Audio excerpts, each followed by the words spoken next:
Amen. Purihin po ang Panginoon. Ano nga ba tayo ngayong mag-election na naman? Kaya sabi diyan, neutral ka ba or partisan? Neutral, ibig sabihin, wala ka bang kinikilingan? Sabi kasi ng isang channel sa TV, no, walang kinikilingan, walang pinoprotektahan. I don't know, no. If it is, ito yung ating masasabi na magiging diktum ng buhay natin as believers in Christ. Pero iba siyempre as believers in Christ, although Jesus' message is not for what we call election period, that we need to make major decisions in what we want to support or what partisan we work with. Yeah, God wants to make major transformation in people like you and me. Why? Because He wants change. Gusto ng Diyos ng pagbabago. And if we want change, sabi ni Bishop Capo, tingnan muna, wag mo muna mag-isip ng pagbabago ng mundo. Ang unang may panalangin, baguhin yung puso natin. Amen ba? And we need to change the way we think. So God's agenda is not changing the religion, but to bring reforms and upgrade us in our relationship with God. So God is on the process, major process of our life. He works in our life to make a better version of yourself, of you. Tingnan mo katabi mo, sabi mo, there's a better version of you in God. Amen? Kaya sa akin, as believers in Christ, I am very excited pag nakikita ko ang isang tao na lumalapit sa Diyos. Nagbibigay ng buhay sa Panginoon. Excited ako pag may tumatanggap sa Lord When they accepted Jesus Christ as Lord and Savior. Excited ako. Why? Because alam ko, ang laki nung gagawin ng Diyos sa buhay niya Amen ba? Kung paano binago tayo ng Panginoon, tinuruan tayo ng Diyos. So, even the heaven is excited. Sabi, pumapalakpak, nagdiriwang ang langit sa isang tao na nasa dilim at nadala sa kaliwanagan, di ba? So that's why, ewan ko, excited ba kayo makita yung tao lumalapit sa Diyos? Kaya nga po, nitong nakaraang mga araw, I have praised God sa opportunity rin kasi nakakabisita ng kaunti. Isa sa nabisita ko yung isang kasama ko nung bata pa ako. Nakabataan din. So, medyo bata pa rin ako noon, pero sila mas bata. Kasama ko sila sa church na parang umuunlad kami. But nagkahiwa-hiwalay because may mga dahilan yung paghihiwalay. So, then, namatay yung tatay niya, kaya nakauwi siya dito sa Pilipinas. Kaya salamat sa Lord nagkita kami, then pinaalala ko sa kanya that ang lahat ng success ay hindi mangyayari nang wala ang Diyos. Amen? At pinaalala ko rin sa kanya na ikaw, sa Panginoon ka, bumalik ka sa Lord. Establish mo ulit yung relationship sa Lord. Amen? Kaya nga tayong mga Kristiyano, siguro, we can be neutral Meaning, huwag na lang tayo magsalita, tama? Magkamustahan na lang. O even sa office natin, pwede naman tayo maging mabuti na lang empleyado, hindi nagsasalita sa opisina natin. Pwede rin tayo maging mabuting estudyante na hindi na nagsasalita sa mga classmate natin. But tanong, neutrality is a will of God. Kaya nga po, kung gusto natin ng transformation in our nation, in the people around us, hindi tayo talagang pwede maging neutral That's why may proseso ang Diyos of major works in our lives para nga baguhin yung version ng buhay natin. So, and God wants us to transform us sa fruitful version of you. Sabi sa katabi mo, be fruitful. And I believe when you will partner with God, it will make history eh. Hindi tayo naniniwala. Amen. Naniniwala ba kaya pag nag-partner tayo sa God, God can make history in our life? Amen. Kaya nga, yung verse ko ngayong ngayong umaga, no, medyo, sa iba masakit to. And hopefully, and God wished for you to stay in the process and accept the challenges to transform us, to be a disciples of Christ. Eh. Kaya yung verse ko, yung Matthew 12 verse 30, medyo sa iba masakit tong verse na to eh. Sabi kasi rito, he that is not with me is against me, and he that gathered not with me scattered abroad. Yan yung verse, sabi ng King James Version. Sabi sa New Living Translation, anyone who isn't with me oppose me. Kapag pag wala ka sa akin, nilalabanan mo ako. And anyone who isn't working with me, kung hindi ka tumutulong o gumagawang kasama ko, you are working against me. Ay, mabigat yung talata. Ha? Ako nabibigatan dito sa talatang ito. Sabi sa NIV, he who is not with me is against me. Sa Tagalog, ang hindi ko kasama ay laban sa akin, sabi ng Panginoon. At sino mang hindi sumasamang magtipon ay nagkakalat. Kaya tanong natin katabi natin, ano ka ba, nag-iipon o nagkakalat? So in context of this verse, we can see how religious people like Pharisees, mga taong religyoso to, eksperto sa katuruan ng mga Hudyo na kanilang ipinalalagay ang kanilang mga sarili na mas higit kanino pa man. Yan, ganun sila tumingin sa tao. At pinalalagay sa iba na sila ay marumi at hindi karapat-dapat, parang sila ay mga second-class citizen lang of heaven. Sila yung pinaka-finest. So, kaya nga ang mga paris, iniiwasan nila makisama, makisalamuha, makitabi sa mga sinasabi nila makasalanan. Kasi baka i-brand rin sila na tinatawag na makasalanan. That's why, doon sa puntong yon, and ni-reveal ni Jesus Christ yung mga pagpapanggap ng mga religious people.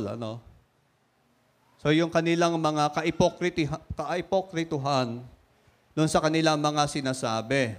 That's why ang mga religious people nagagalit talaga kay Jesus Christ. Kasi parang tingin nila, tinatamaan sila lagi. Alam mo yung tinatamaan ka lagi sa message? Kaya nagagalit ka doon sa nagme-mensahe. Diba? Ganon yung feeling nila. Kaya nga, ang ginagawa naman na they just counter-attack with the ministry of Jesus Christ. Ganong anuhin niya yung mga disciple, di ba? Ina-atake niya yung mga disciple. Ina-atake niya si Jesus Christ. Why? Bakit nagpapagaling ka sa araw ng Sabat? Di ba kailangan araw ng Sabat, wala tayong gagawin? Ayun,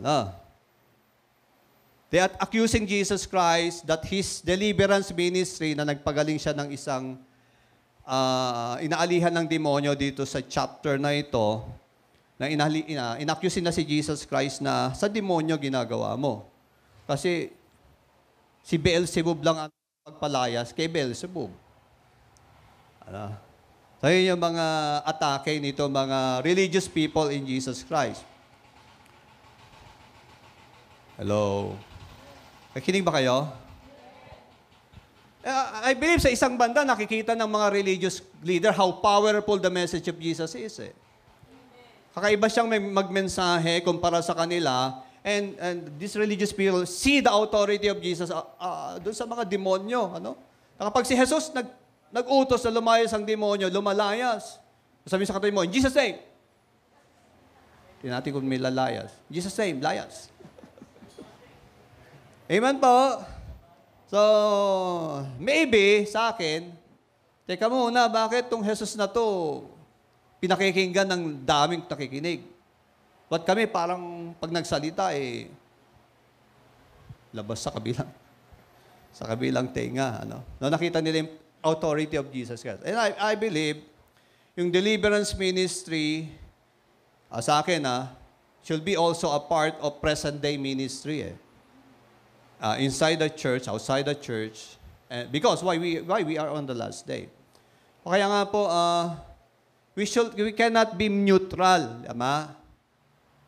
Hindi pwedeng maging neutral ang mga followers of Christ. Sabi mo sa katabi mo, hindi ka pwedeng maging neutral. Kasi nung si Eli, naalala ko si Eli with his son Ayan, sa 1 Samuel chapter 2, yung mga anak niya medyo gumagawa ng mga bagay sa templo, no? Nagpapasaway sa templo, nagnanakaw ng mga pagkain, tinitira yung mga magagandang ihahandog sa Panginoon, sa Diyos. Kinakain nila yun. Nagtitira na sila ng sarili nila nakikita ni Eli, pero ang ginawa ni walang pagsaway si Eli. Tama? Naging neutral siya lang. Pero sa huli, ano nangyari? Si Eli at yung dalawa niyang anak namatay. Sabi sa kanila mo, ayoko mamatay ka. Bisin, yung neutrality rito, no? Yung pagpapasawalang bahala natin, despite that, alam niyo, may tinuturo ang Diyos araw-araw sa atin Tama ba? May rebuke ang Diyos araw-araw sa atin. Pwede tayong maging neutral lang, lalo na kung may mga tao sa paligid natin, Pero, I believe that is not the will of God. Kaya nga kung nung si Shadrach, Meshach at Abednego, naglabas ang hari ng utos, marami nag-neutral lang Marami rin lumuhod talaga doon sa pinagawang rebulto ng hari. Kasi pag hindi ka lumuhod, hindi ka sumamba doon sa rebulto pinagawa ng hari, ikaw ay may death penalty agad. So isa sa gumawa, ang tatlong magkakaibigan na ito, Shadrach, Meshach at Abednego, hindi sila naging neutral. Tama? Manig sila doon sa prinsipyo ng Diyos. Na hindi pwedeng sambahin yan, ginawa mo lang yan Ang sasambahin lang namin at paglilingkuran ay ang Diyos na aming nakilala. Ang Diyos ng Israel. Amen? Kaya lang may pros and cons pag umalis tayo sa neutrality. Death for these three men. But we see the hands of the Lord. May hindi sila nasunog Iningatan sila ng Panginoon sa loob ng pugon. Tama? Yung nagtapon sa kanila, namatay. Nasunog. Pero yung tatlong magkakaibigan, iningatan sila ng Panginoon. Sinamahan pa sila doon sa loob ng pugon. Naging 4 yung nasa loob ng pugon. Ano pa yung sabihin nito? Pag ikaw ay sumunod at hindi ka naging neutral sa paningin ng mundong ito at kumampi ka at sumunod ka sa pinagagawa ng Panginoon, nakikita natin pa rin yung pag-iingat ng Diyos. Kaya si John the Baptist, iba rin nangyari, di ba? Hindi, sa Matthew 40 naman, nakita rin natin dito yung istorya ni John the Baptist na pinakulong siya kasi nga po nangangaral siya, si Herod,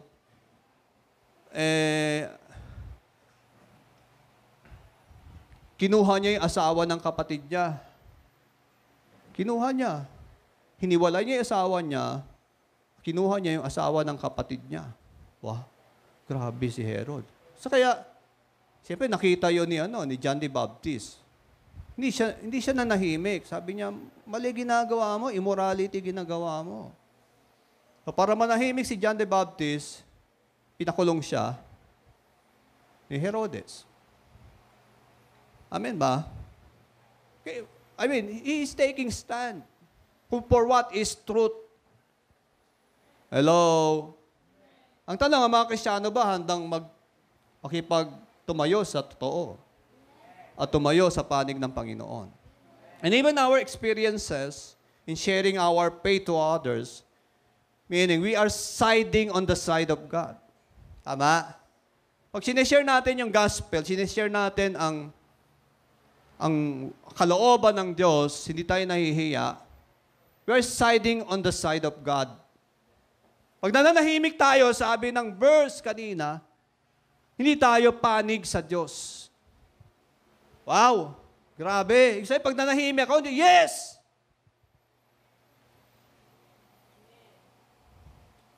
That is what the verse is saying. Kung hindi ka panig sa Diyos, kung wala ka sa Diyos, kung hindi ka tumutulong sa pag-iipon, ano sabi ng Diyos? Hindi kita kasama. Hindi tayo magkakampi. Hello? Amen po. Malinaw po ba yung verse na yon? So how a Christian become neutral in his standing in his faith? By keeping silent. Mag-silent lang tayo. Pag may mamamatay na kailangan ng kaligtasan, mag-silent ka lang. Silent mode. Pag yung kapitbahay mo, sinabihan ka ni Lord, sharean mo na yan. Mag-silent mode ka lang.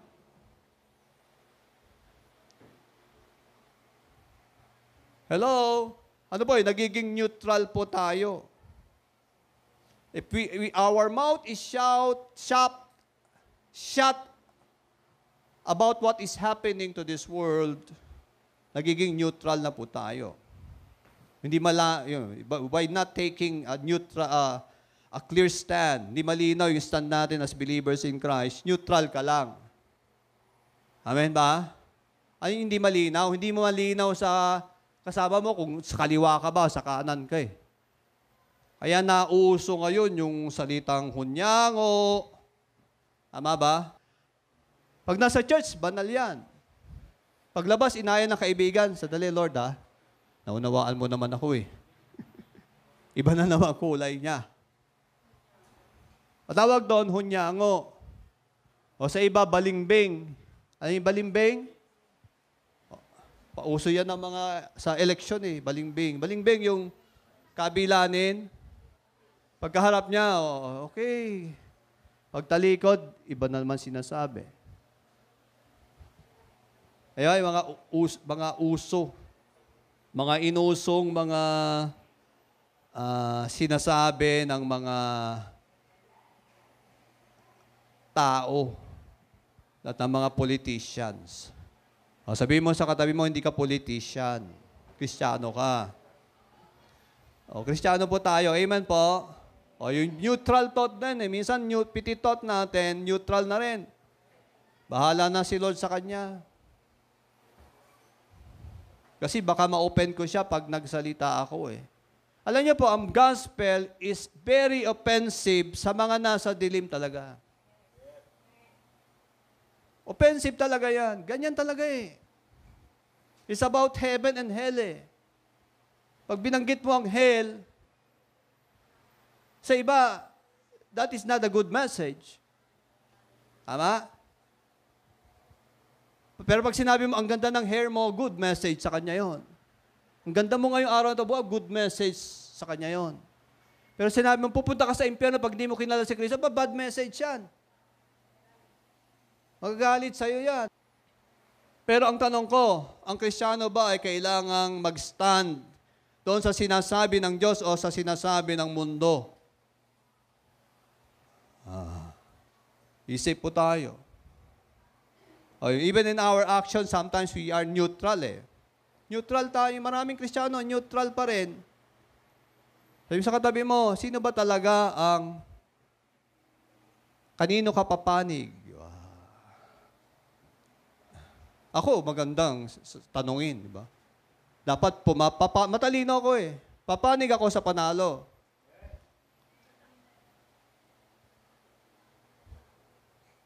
Tama? O sabi sa katabi mo, matalino ka.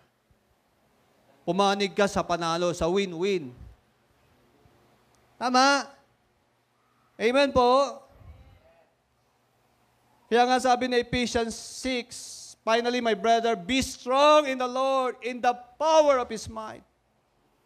Kaya nga sabi ron, put the whole armor. Why? We stand eh. We fight. Tayo nakikipaglaban sa prinsipyo ng Diyos. Kailangan tumayo tayo sa prinsipyo ng Diyos.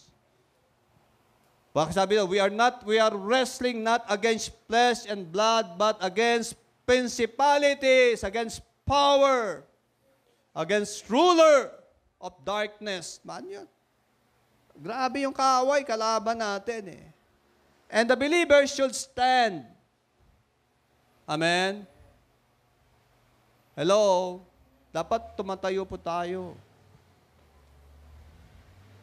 Hindi po tayo dapat tahimik lang.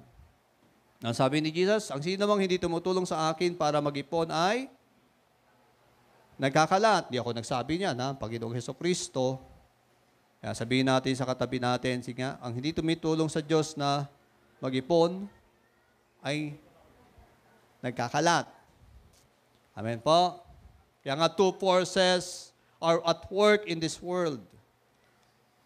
There's one who is gathering and there is one who is scattering. And whoever does, the one contradicts the others. No? Oh, don't misinterpret Jesus Christ, ha? Tandaan po natin, ang gusto ni Jesus Christ is to transform our life. Kaya nga, ang transformation ng buhay natin ay nakadepende kung kanino ka pumapanig. Amen. Kung walang transformation ng buhay natin, magtanong ka kung kanino ka nakapanig. Aray, masakit po yun. Amen po. Hello?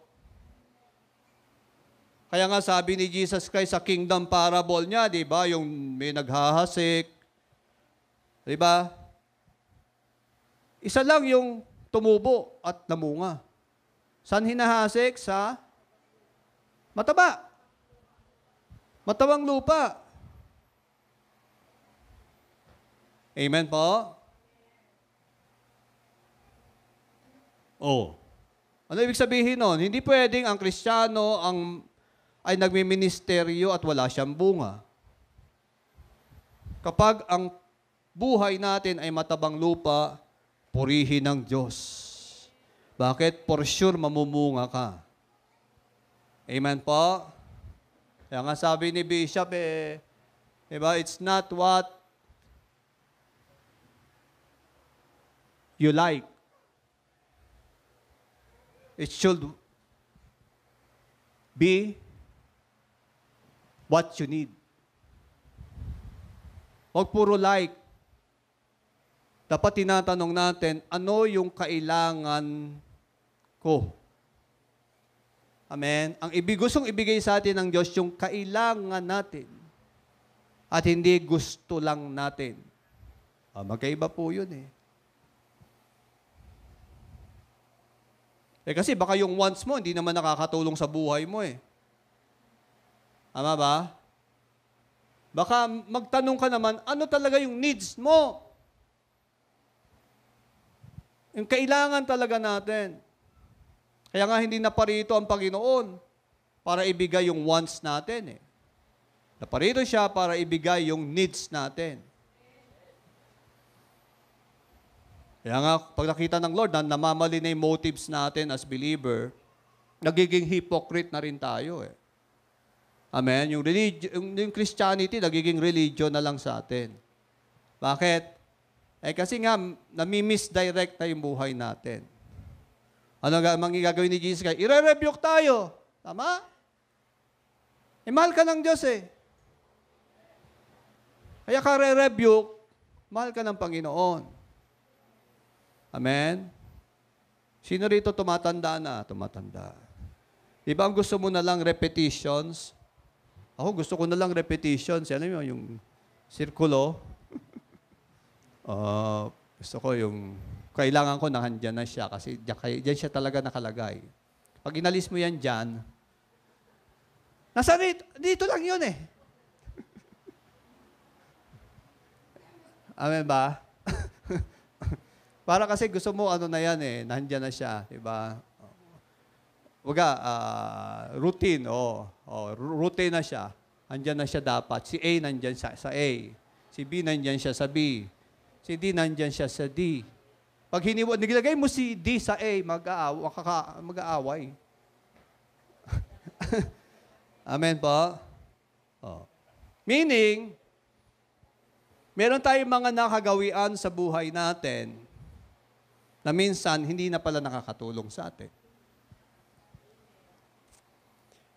Ginagawa ka na lang pala niyang komportable sa buhay natin. Amen? Pero masarap komportable. Sa totoo lang eh. Pero alam niyo ba si Jesus, aalisin tayo sa comfort zone natin? Amen?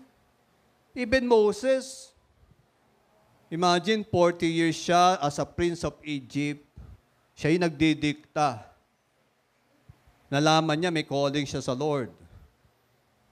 Kaya lang ginawa niya sa sarili niyang kaparaanan, pumatay siya ng Ehipsyo. Dahil doon, nagtago siya 40 years, tama?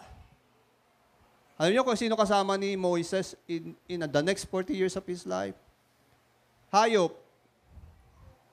Tupa. Kaya piti pagsasalita ni Moises,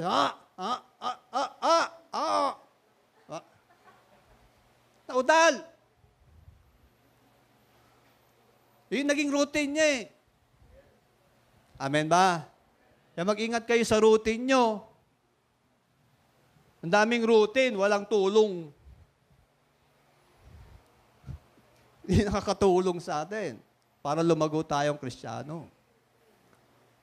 Ano sabi ng Lord, di ba? Nagpakita si Lord sa puno, sa burning bush. Amen? Sabi, I'm calling you, Moses. But Lord,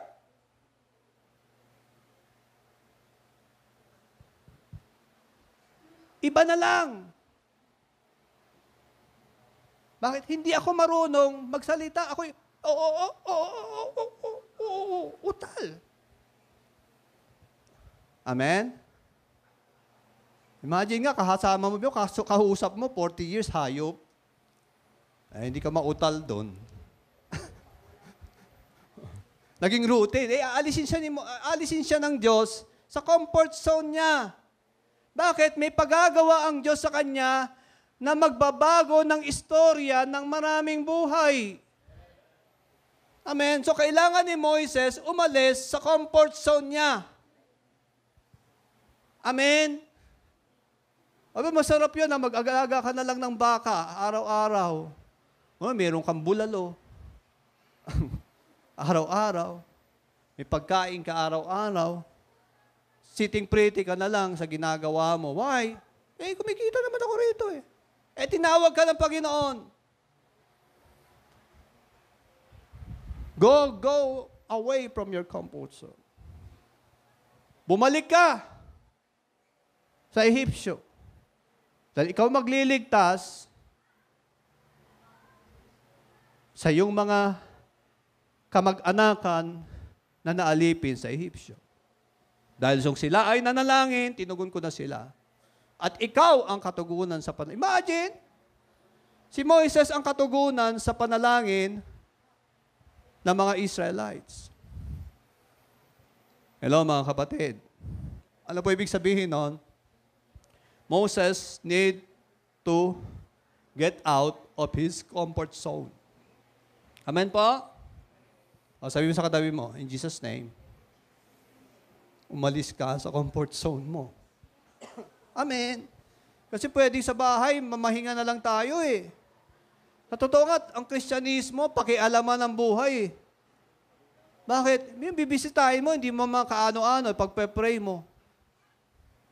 Minsan, di ka naman, di ba? Sabihin mo, hindi nga kami tinanggap, Pastor. Tuloy lang tayo. Bahala si Lord sa atin. Tama? Bakit? Gusto ng Diyos, tayo mabuhay sa pananampalataya eh. Kasi pag nalagi tayo na sa comfort, hindi magawa ng Diyos yung himala, yung miracle sa dapat, nakita mo na noon pa, hindi mo makita. Amen? Sabi mo sa katabi mo, may himalang malaki ang Diyos sa buhay mo.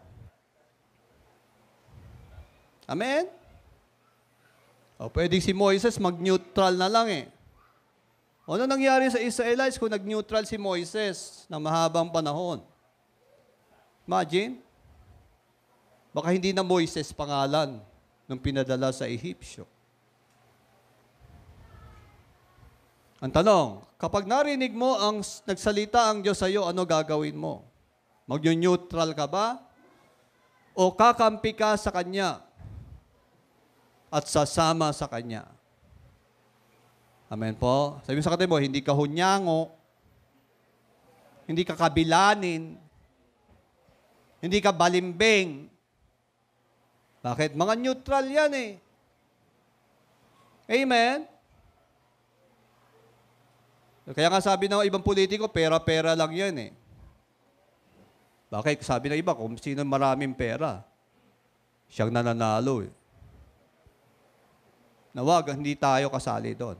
Sabi sa katabi mo, hindi ka bagay. Amen po? Kaya nga, as believer, we should not be idle. Kasi neutrality is idle. Ang isip na lang natin. Amen po? And tandaan natin, idle or neutral mind is also the workplace of the devil. Kaya nga, sabi ni Bishop, madaling baguhin ang puso, pero ang utak mahirap baguhin. O, sabi ni Bishop Art, iba kahapon? Ewan ko kung narinig nyo yun. Narinig nyo? In experiences, that is true eh. Yes, na born again ka, naligtas ka, nakilala mo si Jesus na Panginoon Diyos sa tagapagligtas ng buhay mo. Pero, may struggle pa rin tayo. Bakit? God wants to change the way we think eh. Gusto na baguhin ng Diyos the way, yung mindset ng isip natin. Amen ba? Yung pattern of how we think. Kaya nga, ang daming, pag nasa old life tayo, old way of thinking tayo, ang daling pasukin ni Diablo yung isip natin. Ang daling diktahan. Ang daling pasunurin. Tama? Kaya sabihin ng Diablo lang, oy, sige. Diyan ka na lang. Wala ka ng pag-asa. Imagine, ang ginasabi sa atin ng Diablo lagi, wala kang pag-asa, wala ka ng mararating. Pero ano sabi ng Diyos? I have a plan for you.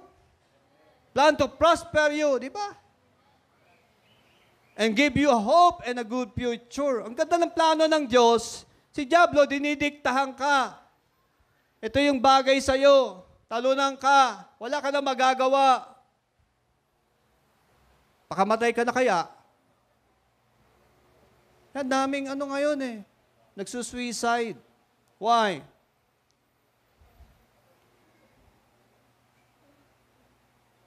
Nakalimutan nila ng laki ng plano ng Diyos sa kanilang buhay. Declare mo sa katabi mo, ang laki ng plano ng Diyos sa iyo. Amen po. Pag nakita mo ang malaking plano ng Diyos, hindi mo iisiping gumawa ng bagay out of hopelessness. Pag nakita mo ang plano ng Diyos sa iyo, yung piti pananampalataya mo, ina-activate ng Panginoon eh. Ito yung pag-asa mo eh. Amen? Amen? Kaya nga, ang born again, hindi dapat puso lang naboborn again. Dapat piti isip mo naboborn again. Amen po? Amen? O, sabi sa katabi mo, pa-born again mo yung isip na yan. Mga kabataang babae, mahal na mahal kayo ng Diyos. Kaya lang, pag pinagana mo ang emosyon mo, may nanligaw sa'yo, yung nanligaw pala sa'yo, di naman establish sa Lord, sinagot mo, natutunan mo lang magtago sa nanay at tatay mo, papasyal-pasyal pa lang sa una, pero sa huli, holding hands na, Alam niyo naman si lalaki, kahit na yan ang pinakamaamong lalaki, pag pinasok yan ng demonyo,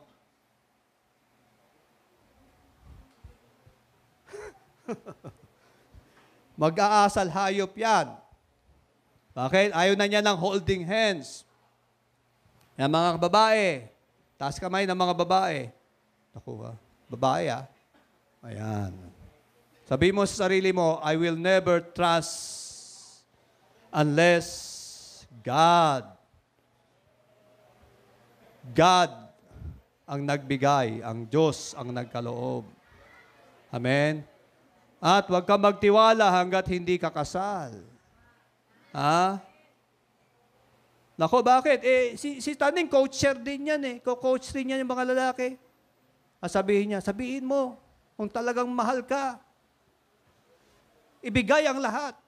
Wow, patay na. Tama? Kung mahal mo ako, patunayan mo ang pag-ibig mo sa akin.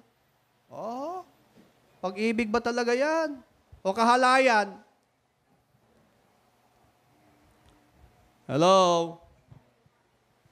Ayan, ang daming kabataan bumabagsak, paulit-ulit, paalala. Di man na huwag kulang ng paalala. Pero marami pa rin, nagbabagsakan, Kaya nga, if there is no real transformation of our mind, talagang madadali tayo. Bakit? We need to be filled with God. Para hindi tayo mapasok ng kaaway, kailangan puno tayo ng Diyos. Amen po. Kasi kaya nung panahon ng giyera, hindi pwede neutral ka tama?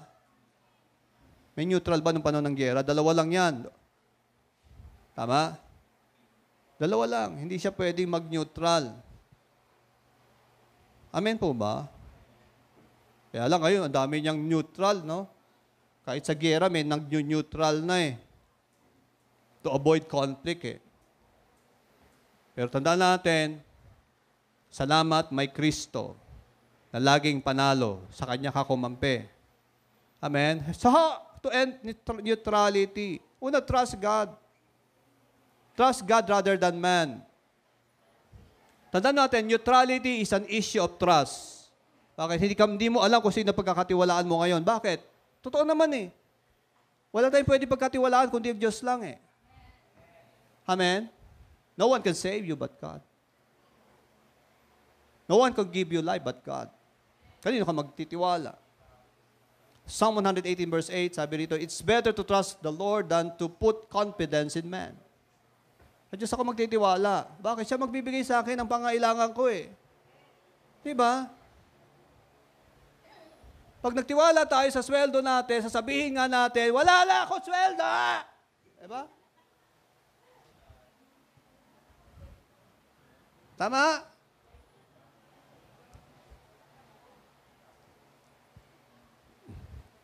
There's nothing wrong in saying, yes, Lord, but Lord, I will put my trust in you.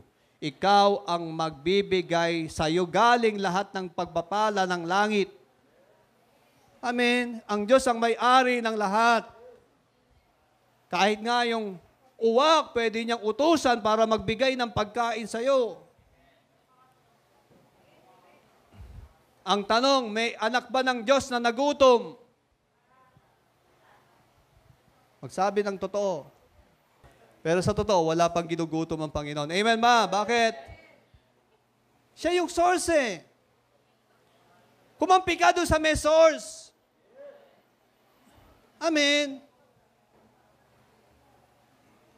Second, love God. Unahin mo, mahalin mo siya. Pag puno ka ng pagmamahal sa Diyos, ewan ko na lang kung makapasok pa si Taning. O mag-neutral ka pa. Love God and love people. Our neutrality will end by loving Jesus more and more.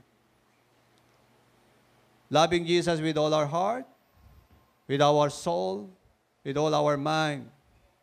At sabi doon, loving Jesus and loving your neighbor as yourself.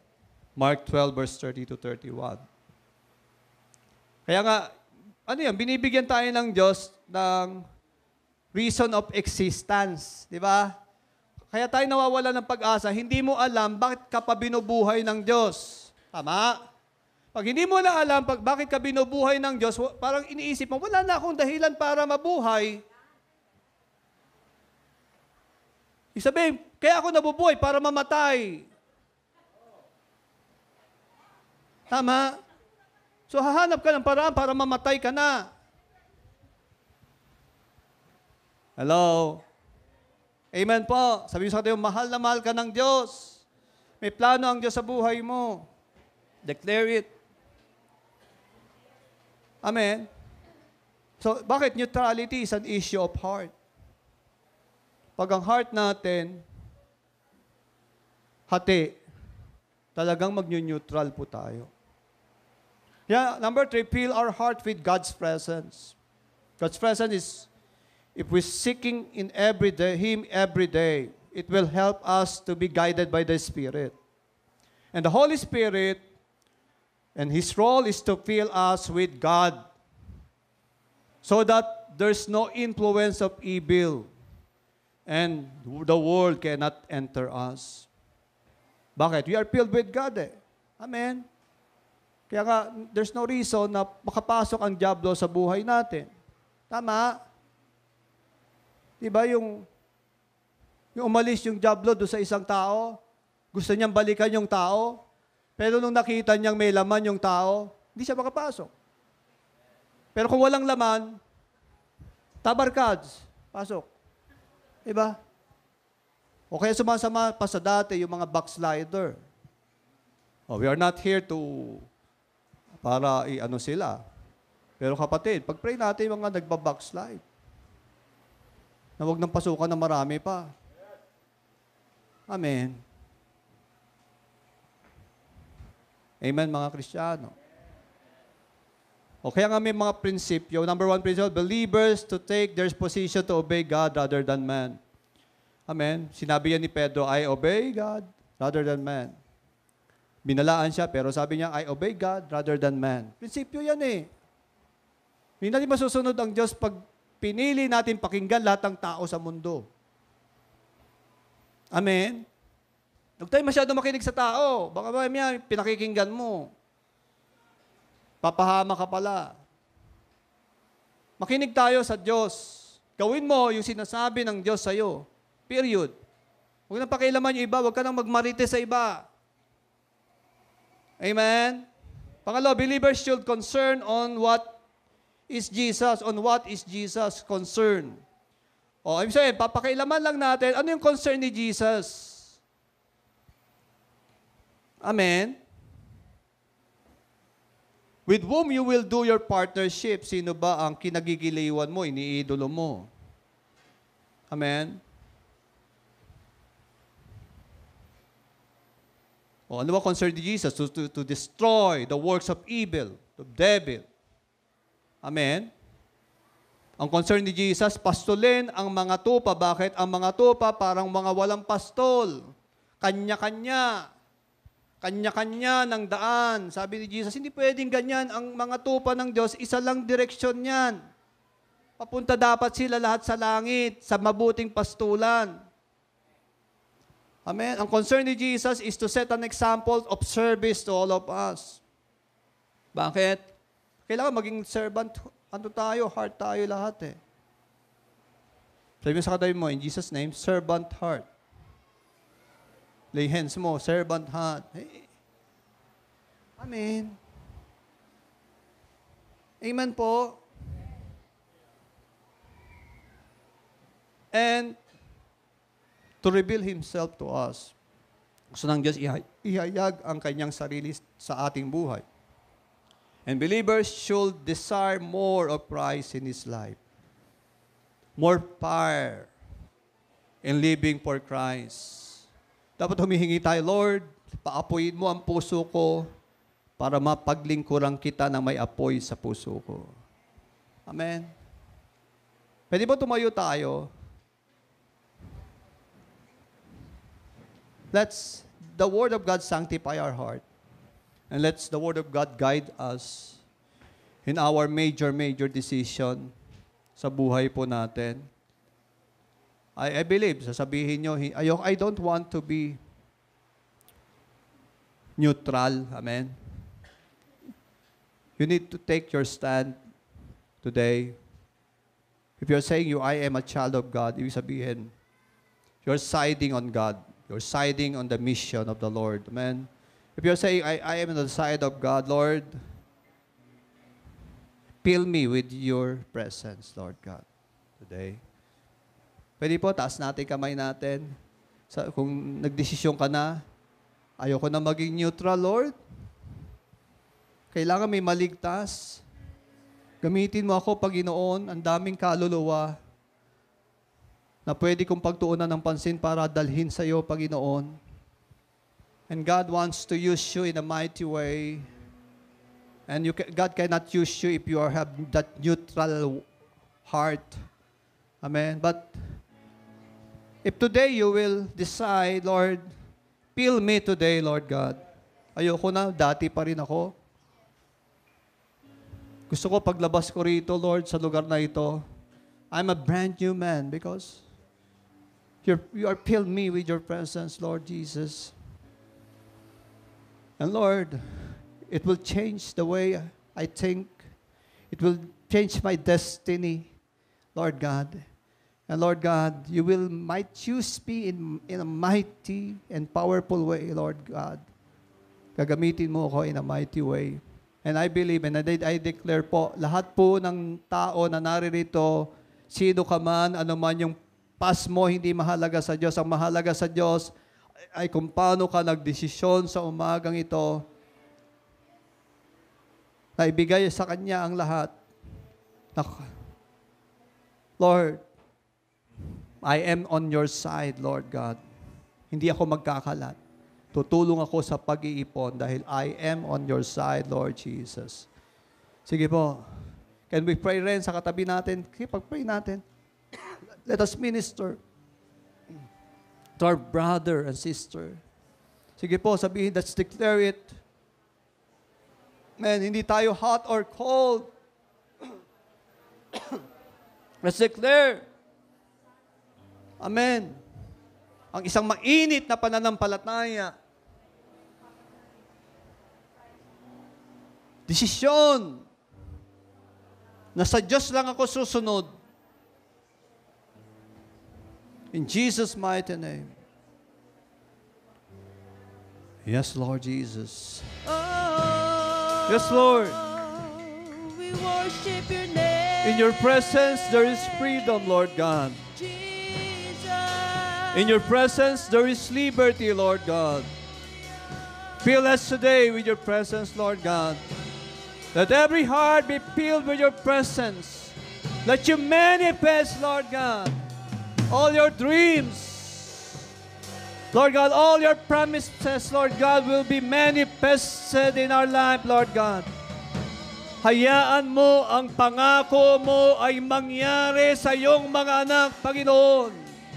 Na hindi mo kami iniiwanan, hindi mo kami pinababayaan, Panginoon. Tutulungan mo ang mga nangangailangan sa umagang ito, Panginoon. As we come, Lord God, let you fill us with your presence today, Lord. Fill us. Let your revival happen today, Lord Jesus. Hallelujah. Let all the dry bones, Lord God, we declare life and victory, deliverance and healing, Lord God. And that the power of the mighty God be with us. Starting today, Lord Jesus. Starting today, Lord Jesus. Salamat po, Panginoon. Fill us, Lord God. Sa lahat na nangangailangan sa presensya mo, Lord, fill them right now. Receive Him. Receive from the Lord today. Yes, Father. Salamat po, Ama. Salamat po, O Diyos. That we are on the side. Kami ay nasa side ng nananalo at mananalo. Lord, nasa side mo kami, Panginoon. And you will reign forever and ever, Lord God. Yes. You're victorious, God. Nakasama po namin, Panginoon. Hindi kami dapat matakot.